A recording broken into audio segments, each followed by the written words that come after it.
हजरत साहब जो इमारत सरिया जो एक इंसानियत को पैगाम देती है, जो इस दुनिया को मानवता के रास्ते चलने की ताकत देती है, हर धर्म और हर कौम मजहब की इज्जत करने का नाम है इस्लाम।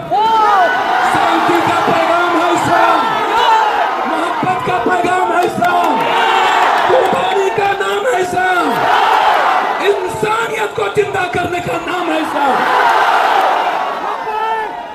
ये नहीं पता चलेगा इन्हें, इन्होंने नहीं पढ़ा धर्म की किताबें, इन्होंने नहीं पढ़ी रामायण, इन्होंने नहीं पढ़ी गीता, इन्होंने नहीं पढ़ी कुरान, इन्होंने नहीं पढ़ा बाइबल। ये सिर्फ एक चश्मे से इन्होंने संविधान को नहीं पढ़ा, ये संविधान को नहीं मानते, ये मुसलमान के विरोधी नहीं है, ये मुसलमान के आड़ में सनातन की संस्कृति को मिटाना चाहते हैं।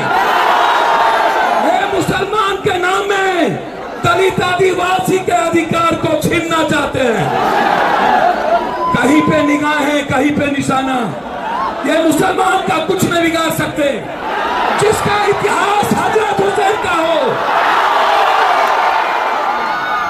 उन्हें नहीं पता कुर्बानी का इतिहास बहुत बड़ी ताकत है। याद रखना, वो लोग जो लोग नहीं जानते, ये हिंदू राष्ट्र की बात नहीं है। पूरी दुनिया सिर्फ संविधान को मान, कुछ नहीं है यहाँ आगे, इससे 3 गुना पूरे पटरा पटा हुआ है। मोदी जी, आप क्या जब हिटलर नहीं रहे तो आप कैसे रहोगे?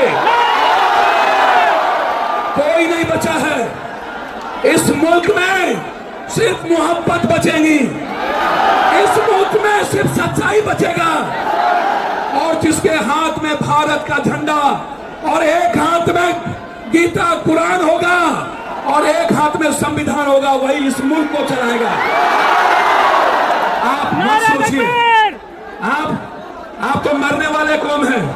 मोदी को नहीं पता, जो मोहम्मद साहब को मानते हैं, इस्लाम को, वो दुनिया में किसी से नहीं डरते।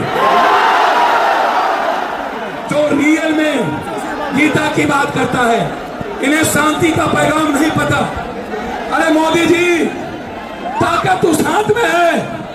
जब प्रियंका गांधी ने खालिस्तान के सवाल पर झोला लगा करके हिंदुस्तान के उस पार्लियामेंट जाता है और कहता है सेव इंसानियत, सेव ह्यूमनिज्म, सेव ह्यूमनिटी, उसमें ताकत है। आवाज देते हैं वो लोग, जो लोग डरते हैं विचारों का नाम लेने से, जो लोग डर जाते हैं सियासत के कुर्सी के कारण, वो मुसलमान से और इस्लाम से मोहब्बत नहीं कर सकता। भैया, आप बिल्कुल मत घबराइए। 243 सांसद वक्फ बिल के सपोर्ट में वोट दिया है। जिस मुल्क में 243 सांसद वक्फ के साथ खड़ा हो, उस वक्फ बिल को कोई इस धरती पर जितनी ताकत लगा लेना हो लगा लो, जब तक सुप्रीम कोर्ट और लोकसभा है, मेरे वक्फ को कोई छू भी नहीं सकता। वक्फ की जमीन किसी मुसलमानों की नहीं है, वक्फ की जमीन इस्लाम के नाम से अल्लाह की जमीन है। वक्फ की जमीन, अरे मोदी जी, मुसलमान जमीन नहीं छीनते। यदि सबसे बड़ा जमीन छीनने वाला कोई सौदागर है, वो बीजेपी है, कोई और नहीं है। इसको समझिए। इसीलिए मैं तो सिर्फ आपसे मोहब्बत करता हूं। मैं, आपको पता है, इस मुल्क में मैं बिल्कुल क्लियर हूं। जो भी धर्म और जाति के नाम पर हमला करेगा, उसे पप्पू यादव से लड़ना पड़ेगा। अंत में मैं एक बात कहना चाहता हूं, एनआरसी से नहीं जीते, सीए से नहीं जीते, ये तलाक से नहीं जीते, ये कब्रिस्तान, शमशान, ईद बकरीद से नहीं जीते, ये जिन्ना और पाकिस्तान से नहीं जीते।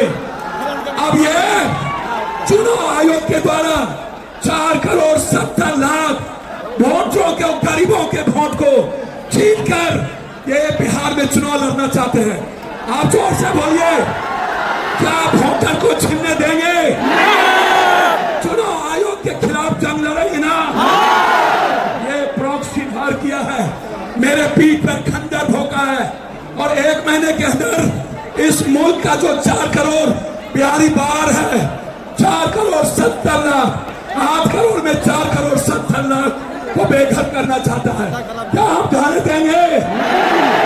इन्हीं शब्दों के साथ मैं आपको कह देता हूं, जब जब संविधान पर हमले होंगे, जब जब किसी शांति और मानवता के लिए जीने वाला इस्लाम हो या सिख सनातन पर हमला होगा, और ये पाखंडी बाबा से लेकर नरेंद्र मोदी जी आप हमला करिए, लेकिन ये मुल्क आपको बर्दाश्त नहीं करेगा।